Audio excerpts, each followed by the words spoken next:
Hey, yo, everyone, Andrew here, bringing you another video review. Today we're going to be doing a special review, and that will be of The Legend of Zelda Hyrule Historia. Now, for those who are new to my channel or know nothing about me, allow me to establish one very important fact for you. I am, without a doubt, absolutely obsessed with Zelda. See, I play video games like crazy, and my favorite video game series of all time is Legend of Zelda. Many of my favorite games come from it. My favorite game of all time, Skyward Sword, comes from Zelda.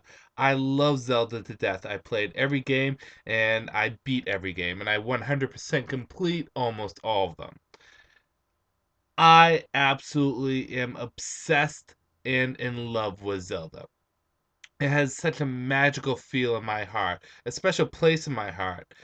It really is the best video game series I ever played.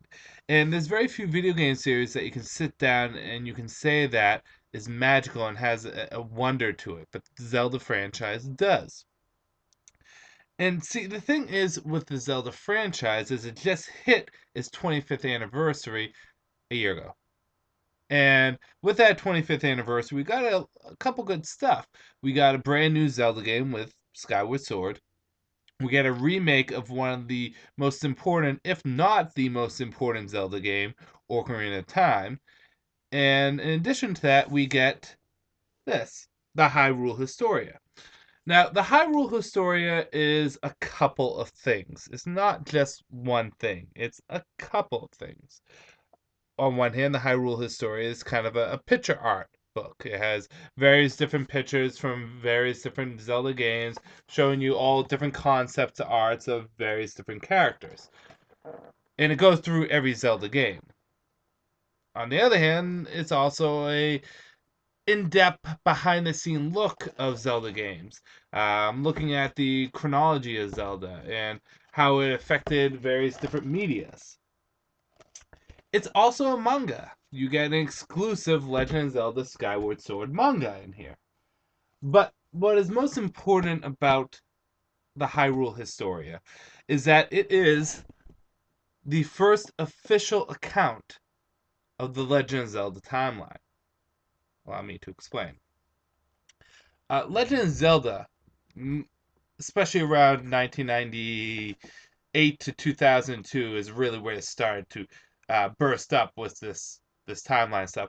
Legend of Zelda has never officially told us what the timeline was for the games. See, for the first few games, we thought there was only one Link. And it wasn't until Ocarina of Time that we kind of got more of a sense that there's multiple links and there's a timeline. It isn't until Wind Waker that we really get a sense that there's multiple timelines. And with that, theorizing started. Zelda fans went crazy trying to theorize and place various different Zelda games in various different spots trying to figure shit out. I am one of them. I theorize up the bum. And for the longest time, like a lot of other people, my theories were either pretty spot on or pretty off. In the end, we were all wrong because, well, allow me to explain. In the Legend of Zelda timeline theories, for the longest time, we thought there were two timelines. The games were pretty linear until Ocarina of Time, where it split off to two endings, one in the future and one in the past, making a separate timeline. See, Zelda goes by the general rule that if you change something in the past, then it will ultimately cause another branch in history, another timeline. So events will happen differently in one timeline, where it will happen differently in another one. It wasn't until Hyrule Historia that we find out there was actually three timeline branches. But I'm not going to get into the actual theorizing of Zelda timelines because that's a different talk for a different time. But what is important is we actually get an official Zelda timeline. A lot of people thought that, well, Nintendo was just kind of making it up as they go, and for all we know, they probably were. But see, the thing is it was an absolute joy and an absolute heartache trying to figure out which game goes where. Because Nintendo in particular the Zelda team, focus on immersion, art design, and gameplay more than anything else when it comes down to their games. More so than even the story. I mean, geez, when was the last time we had a Mario game with a complex, in-depth, philosophical, and human analysis like story, where Mario goes through a troublesome predicament and has to really figure it out and do a lot of soul searching? No, just jump on the Goombas and get Princess Peach back. It's the same story over and over again. So that's why, with us, after 25 years and probably a good 10, 15 of those years theorizing, we get that official Zelda timeline. Not only do we just get the game goes here, the game goes here, the game goes here, we get an in depth analysis of the history of Hyrule. So I think that's the biggest thing that comes with the Hyrule Historia, the biggest draw for Zelda fans. Now, in saying that, let's talk about the good, the bad, and whether or not you should pick this up. Good. This has, and I'm not going to show you any more art. I want to keep a lot of it secretive for you guys so that you can kind of feel it on your own. Good is this has a lot of goodies for Zelda fans. Concept arts, final designs, a good third of the art section of this book is Skyward Sword, and then the rest is all the various other games. Probably because Skyward Sword was the most recent of the games, or maybe they just have more concept art. Who knows? But there's a lot of concept art. There's a lot of different kind of takes that they were going to go with for various different characters. And that's just a great thing to see as a Zelda fan, seeing where things could have gone and where it actually went. Of course, you get the timeline in here, and you get the background thoughts of the um, developers in this with various different little nooks and crannies of not only the timeline, but also with various different connections that they do with the Zelda games. Like, for example, has anyone ever noticed that the harp Sheik plays in Ocarina of Time is, in fact, the goddess harp that Link and Zelda play in Skyward Sword?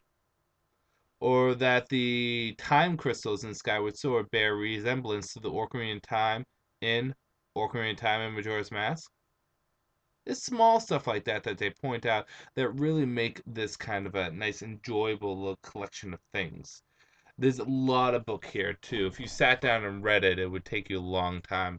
It's in a beautiful, gorgeous hardcover. It's more of a coffee table like book than an actual, I don't know, book.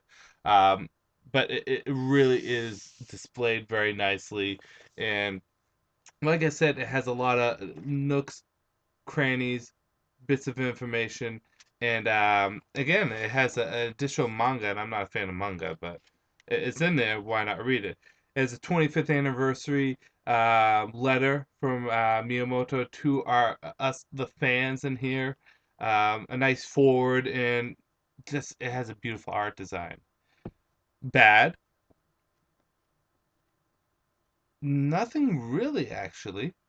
Nothing at all. The Hyrule Historia is a must get for Zelda fans. There's going to be a lot of stuff in here that you read that you're going to know, like the timeline. I mean, by now everyone knows what the official Zelda timeline is if you're a hardcore Zelda fan. However, I mean, it's just nice to go and read it and go through it and enjoy it. In addition to that, the price point is actually very good. It's only $34.99, and I would think this to be more in the $44.99 range. So it's like $10 less than what you would expect. And like I said, it's in a glorious prestige hardcover, a really good looking hardcover, a nice binder. Everything's displayed well. Where you can get this, originally I pre-ordered mine at GameStop, but it doesn't come out till the 19th at GameStop. So the two places that I've heard of it being in is Barnes and Noble, which every Barnes and Noble I went to, they were sold out. And then I found mine, and I know this is gonna sound bad, but Newberry Comics. I, I love and hate Newberry Comics. I love Newberry Comics because it has so much random shit, but at the same time, I hate Newberry Comics because it's like the poser, hipster place of overpriced memorabilia. What you could buy in a comic store you would have to pay like $5 more in Newberry Comics. But Newberry Comics and I have a love-hate relationship. I'm not going to get into that. And the actual Hyrule Historia is released by Dark Horse. So Dark Horse, congratulations, you just got bumped up in my book. No pun intended. But no, by all means, I think this is definitely a thing that you should get if you're a hardcore Zelda fan. Drop the $35 for it. It's going to be worth it. You're going to have a lot of stuff in here that you will enjoy reading. Um, a lot of fun facts, stuff that you may not even know. And like I said, the great thing about the timeline is even though you know the timeline, it'll go into details about stuff that doesn't happen in the game, stuff that happens in between games. So in that, it's also good. It also gives you a Hylenian alphabet that is more akin to Japanese than it is to English or other languages. But it's kind of cool to see. I wonder how you spell link. Anyways, so I'm gonna end this review here. Hyrule Historia is a 5-star book to get if you're a Zelda fan. Highly, strongly recommend getting it. If there were two things I would recommend you to get from Zelda outside the games in recent months, it would be the Hyrule Historia right here and the Figma Link figure, which I have right here, which is just the best Zelda figure, and honestly, probably one of the best figures I ever got. I mean, just look at it; it is beautiful. Really is great. But yes, like I said, Hyrule Historia, must get, pick it up. I'm gonna end this video here. This is Andrew saying peace out for now.